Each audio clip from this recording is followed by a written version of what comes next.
Very good evening to all of you. आज हम 10th class social science PYQ series का fourth part करने जा रहे हैं। यहाँ पर हम ऐसे टाइप क्वेश्चंस जो कि 5 मार्क्स के होने वाले हैं उसको डिस्कस करेंगे। तो आपका फर्स्ट क्वेश्चन है, विश्व के 4 दर्शनों के नाम लिखो तथा वैदिक दर्शन की विशेषताओं का वर्णन करो। आपका उत्तर होगा, विश्व के 4 दर्शन निम्नलिखित हैं।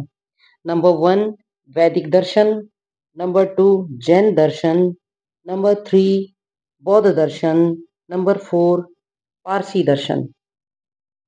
वैदिक दर्शन की विशेषताएं। वैदिक दर्शन में वसुधैव कुटुंबकम व सर्वे भवन्तु सुखिनः की बात की गई है। इसका मतलब है कि पूरा का पूरा जो संसार है, पूरा ब्रह्मांड है, वो एक परिवार की तरह है। और सर्वे भवन्तु सुखिनः कि सभी लोग सुखी रहें, इसकी एक अवधारणा दी जाती है, उसकी बात कही जाती है।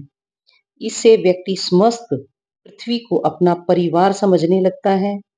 वैदिक दर्शन की प्रमुख विशेषताएं निम्नलिखित हैं। नंबर 1, यह नैतिकता व सत्य पर आधारित जीवन की प्रेरणा देता है। नंबर 2, यह बहुदेववाद व एकेश्वरवाद की अवधारणा पर आधारित है। बहुदेववाद का अर्थ है कि जो लोग बहुत सारे देवताओं को मानते हैं, और एकेश्वरवाद का मतलब है जो केवल एक ही ईश्वर को मानते हैं। नंबर 3, वैदिक दर्शन में 4 पुरुषार्थों की अवधारणा तथा यज्ञ व अनुष्ठानों की प्रधानता है।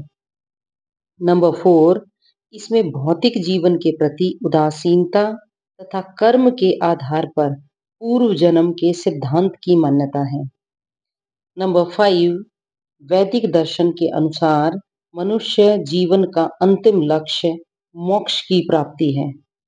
नंबर 6, आत्मा की अमरता में विश्वास के साथ साथ तीनों गुणों सत्य, रज और तम की के सिद्धांत की मान्यता में भी विश्वास रखता है। नंबर 7, वैश्विक भाईचारे तथा सरल एवं पवित्र जीवन जीने की प्रेरणा देता है। अब हम सेकंड क्वेश्चन पर चलते हैं। सेकंड क्वेश्चन होगा हमारा, भारत में अंग्रेजों द्वारा पश्चिमी शिक्षा लागू करने के क्या कारण थे? इसके भारत पर क्या प्रभाव पड़े?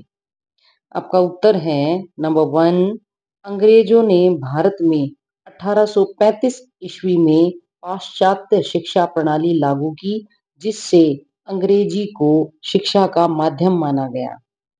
नंबर 2, अंग्रेजों की इस नई शिक्षा प्रणाली का उद्देश्य भारतीयों का मानसिक और नैतिक विकास करना नहीं था। यानी ये कोई नैतिक विकास या मानसिक विकास करने के लिए पाश्चात्य शिक्षा प्रणाली की शुरुआत नहीं कर रहे थे। नंबर 3, यह शिक्षा प्रणाली कुछ भारतीयों की ऐसी श्रेणी उत्पन्न करना चाहती थी जो छोटे पदों पर कम वेतन में कार्य करें, जैसे क्लर्क इत्यादि। नंबर 4, भारत में स्थापित किए गए विश्वविद्यालयों का उद्देश्य भी भारतीयों को उच्च स्तर की शिक्षा देना नहीं था। यानी जो भी विश्वविद्यालय अंग्रेजों ने शुरू किए थे, वो उच्च शिक्षा देना नहीं चाहते थे। वो सिर्फ एक कम पदों पर, कम मूल्य के पदों पर भारतीयों को स्थापित करना चाहते थे। नंबर 5, स्त्री शिक्षा, उच्च शिक्षा, वैज्ञानिक तथा तकनीकी शिक्षा की पूर्ण अवहेलना की गई, जिससे भारतीय विश्व के अन्य देशों के नागरिकों की अपेक्षा पिछड़ गए। नेक्स्ट पॉइंट है नंबर 6, कुछ उच्च एवं मध्य वर्ग के भारतीयों ने पश्चिमी शिक्षा प्राप्त करके भारत के ब्रिटिश शासन के विरुद्ध आवाज उठाई। नंबर 7, पश्चिमी शिक्षा ने भारतीय सभ्यता और संस्कृति को गहरा आघात पहुंचाया। तो इस प्रकार ये आपका सेकंड क्वेश्चन था। अब हम थर्ड क्वेश्चन की ओर चलते हैं। हमारा थर्ड क्वेश्चन होगा, राजनीति में जाति कौन-कौन से रूप ले सकती है? उत्तर है, सांप्रदायिकता की तरह जातिवाद भी इस मान्यता पर आधारित है कि जाति सामाजिक समुदाय के गठन का एकमात्र आधार है। जाति हमारे जीवन का एक प्रमुख पहलू जरूर है, लेकिन यह एकमात्र या सर्वाधिक महत्वपूर्ण नहीं है। राजनीति में जाति निम्नलिखित रूप ले सकती है। नंबर 1, जब राजनीतिक दल चुनाव में उम्मीदवारों के नाम तय करते हैं, तो चुनाव क्षेत्र मतदाताओं की जाति को अवश्य ध्यान रखते हैं, ताकि उन्हें चुनाव जीतने के लिए आवश्यक मत मिल सके। नंबर 2, जब किसी सरकार का गठन किया जाता है, तो इस बात पर ध्यान रखा जाता है कि उसमें विभिन्न जातियों और कबीलों के लोगों को स्थान मिल जाए। नंबर 3, अक्सर राजनीति दल और उम्मीदवार जनता के मत प्राप्त करने के लिए जातिगत भावनाओं को उकसाते हैं।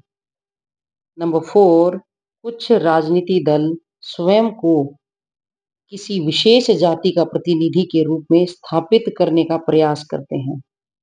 नंबर 5, सार्वभौमिक वयस्क मताधिकार और एक व्यक्ति एक वोट की व्यवस्था ने राजनीतिक दलों को विवश कर दिया है कि वे वोट पाने के लिए लोगों को जातीय आधार पर संगठित करने का प्रयास करें। इसके कारण निम्न जाति में चेतना आई है।